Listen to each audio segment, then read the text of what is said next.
Hey this is বই। তো সকলকে জানাই শুভ নববর্ষের আন্তরিক প্রীতি ও ভালোবাসা এবং বড়দেরকে প্রণাম। তো আমি এখানে তৈরি হয়ে গেছি কোথাও যাব বলে, এবার কোথায় যাচ্ছি সেটাই দেখার পালা। তো চলো, আমি ফুল রেডি হয়ে গেছি এখানে, এবার একটু নিজেকে দেখে নিচ্ছি। আর চশমাটা পরেছি বলতে গেলে, আমি চশমা না পরে দুই জিনিস দেখতে পাই না, সেই জন্য। তো তারপরে আমি বেরিয়ে যাই রাস্তায়, এবার আমাকে টোটো ধরতে হবে। প্রত্যেক বছর বাড়িতে থাকি, গত 2 বছর ধরে আমি এখানেই আছি, তাই একা একা কী সেলিব্রেট করবো, তাই দিদিভাইয়ের সঙ্গেই ঘুরতে যাচ্ছি। তো এই যে এখানে ওই লাইনে ট্রেন চলে এসেছে, এবার আমাদের এদিকেও ট্রেন আসবে। তো চলো যেতে যেতে একটু গল্প করা যাক। তো প্রত্যেক বছর নববর্ষতে মায়ের সাথে মন্দিরে যাওয়া হয়, ভাই থাকে সঙ্গে। কিন্তু এই 2 বছর ধরে একাই, বান্ধবীদের সাথে নয়, দিদিভাইয়ের সাথে। তো এই বছর দিদিভাইয়ের সাথেই যাচ্ছি। তবে এই যে আমি এখন বসে আছি একা একা, কেন? দিদিভাই এখন এসে পৌঁছায়নি। আমি অনেক আগেই পৌঁছে গেছি, কারণ দিদিভাই একটু লেট করে বেরিয়েছে, সেই জন্য আর কি।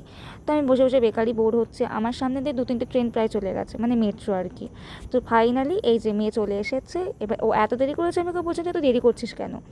তো এই সব বলে বলে, ও কিন্তু ব্লগার, ওকে কিন্তু সাবস্ক্রাইব করে দিও, MBBS ব্লগ বলে।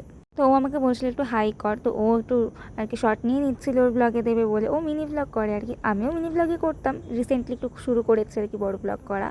তো তোমরা একটা জিনিস লক্ষ্য করেছো, আমার গলায় কিন্তু মালা ছিল না। হ্যাঁ, মালাটা আমি ওকে নিয়ে আসতে বলেছিলাম যে তোর মালাটা নিয়ে আসিস আমার জন্যে, তাই ও নিয়ে এসেছে। তো চলো এবার যাওয়া যাক। বাইরে খুব গরম ছিল, সেই জন্য আমাকে শরবত খেয়েছিলাম। শরবতটা ছিল হচ্ছে ছাতুর শরবত। তো মোটামুটি ছিল শরবতটা, খুব একটা ভালো ছিল না বলতে গেলে। তো এখানে কি করে বানাচ্ছে সেটাই আমরা দেখছিলাম। তুমি তো আমি ভেবেছিলাম অল্প, ওই আমরা যেরকম করে বাড়িতে খাই চিনি দিয়ে সেরকম হবে হয়তো, কিন্তু না, পরে দেখছি কেউ নুন দেওয়া আছে, আরও কী কী দিয়েছিল। তো আমার অত একটা ভালো লাগেনি, কিন্তু দেখতে কিন্তু ভালো হয়েছিল জিনিসটা। আমি ভাবছিলাম খুব টেস্ট হবে আর কি। তো এই যে ওকে দেখো, পুরো সানগ্লাস পরে কিন্তু একদম ফান্টা মেরে এসেছে। তো যাই হোক, আমরা চলে এসেছি যেখানে আমাদের যাওয়ার কথা ছিল। আমরা এসেছি ইসকনে। ইসকনটা রবীন্দ্র সদনে ইসকন। তো এখানে প্রথমে হাত পা ধুয়ে নিচ্ছি আমরা, কেন কি হাত পা না ধুয়ে তো মন্দিরে ঢোকা যাবে না। আর মন্দিরের ভেতরে গিয়ে ভিডিও করতে পারিনি, কেন কি সেখানে ভিডিও করা অ্যালাউ নয়। যেহেতু ভেতরে ভিডিও করতে পারিনি, সেহেতু নববর্ষটাকে উপভোগ করছিলাম, ঠাকুরের কীর্তন করছিলাম। তো এই আর কি। তো তারপরে অনেক লোক হয়েছিল ভেতরে, তো সেরকম ভিডিও করা হয়নি, সেই জন্যে। তাও আমরা এখানে টুক করে ভিডিও করে নিচ্ছিলাম আর ঘুরে ঘুরে দেখছিলাম জায়গাটাকে। খুব সুন্দর করে সাজানো। আর আমি একটুকে বলছিলাম যে আমাকে ভালো লাগছে দেখতে, মানে মোটা মোটা লাগছে আর কি। তো যাই হোক, তো এবার আমাদের বেরোনোর পালা। তো এবার বেরিয়ে গিয়ে আমরা যাবো একটু এক জায়গায়, সেটা কোথায় সেটাও আমি জানাবো।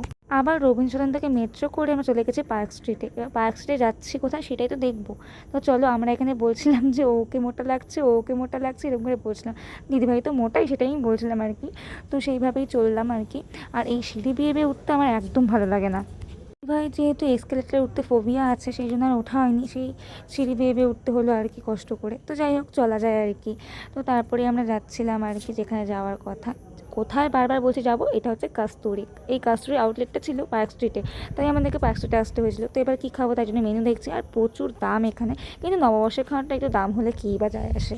তবে যাই বলো, আমার কিন্তু কাস্তুরি অ্যাম্বিয়েন্সটা বেশ ভালোই লেগেছে। আর আমরা গিয়ে খেয়েছি, চলো দেখা যাক। খাওয়াগুলো কিন্তু হেভি টেস্ট ছিল। খাওয়াটা ছিল বাসন্তী পোলাও, রাধা পল্লবী আর ঢাকাই চিকেন ভুনা। বেশ ভালো লেগেছে কিন্তু আমার। তোমরা যারা এখনও কাস্তুরি খাবার খাওনি, তারা কিন্তু একবার টেস্ট করে দেখতেই পারো। তো আমরা গিয়েছিলাম যেহেতু নববর্ষে একটু বাঙালিয়ানা খাবো বলে, সেই জন্যই যাওয়া আর কি। তবে আমার কিন্তু বেশ ভালো লেগেছে, আমি বারবার করে বলছি। প্রথমে ভেবেছিলাম এই ব্লগে কিছুই বলবো না, কিছুই বলার নেই, কিন্তু বেশ অনেক কথাই আমি বলে ফেললাম। আর খাওয়াগুলোও তোমাদেরকে দেখাচ্ছি, লোভ লেগে যাবে তোমাদের অবশ্যই।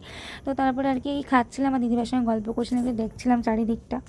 ও আর একটা কথা, খাচ্ছিলাম আর ভাবছিলাম যে মাঝে মাঝে কিন্তু আসাই যায় না। না বাবা, আসা যাবে না, প্রচুর টাকা খরচা হবে। খাওয়া দাওয়া হয়ে গেলে আমরা বেরিয়ে যাই আর চলে যাই মেট্রো স্টেশনে, কারণ আমাদেরকে বাড়ি যেতে হবে। প্রায় 4টা বেজে গেছে, কেন কি আমরা সকালবেলা 8টার দিকে বেরিয়েছিলাম বাড়ি থেকে। তো এই যে মেট্রোর মধ্যে আমি যেহেতু একা, আর দিদিভাই চলে গেছে অন্য রুটে, ও যাবে যাদবপুর, আর আমি যাবো বারাসাত, সেহেতু একা একা বোর হতে হতে আসছিলাম। মেট্রো থেকে নেমে দমদম থেকে আবার সেই লোকাল ট্রেন ধরে বারাসাতের জন্য রওনা দিলাম। তো যাই হোক, আমার নববর্ষ কিন্তু এইভাবেই আমি কাটলাম। তোমাদের নববর্ষটা কেমন কাটলো অবশ্যই হতে ভুলবে না। তো আজকের ভিডিওটা এইটুকুই, দেখা হচ্ছে অন্য কোনো ব্লগে। Tata bye.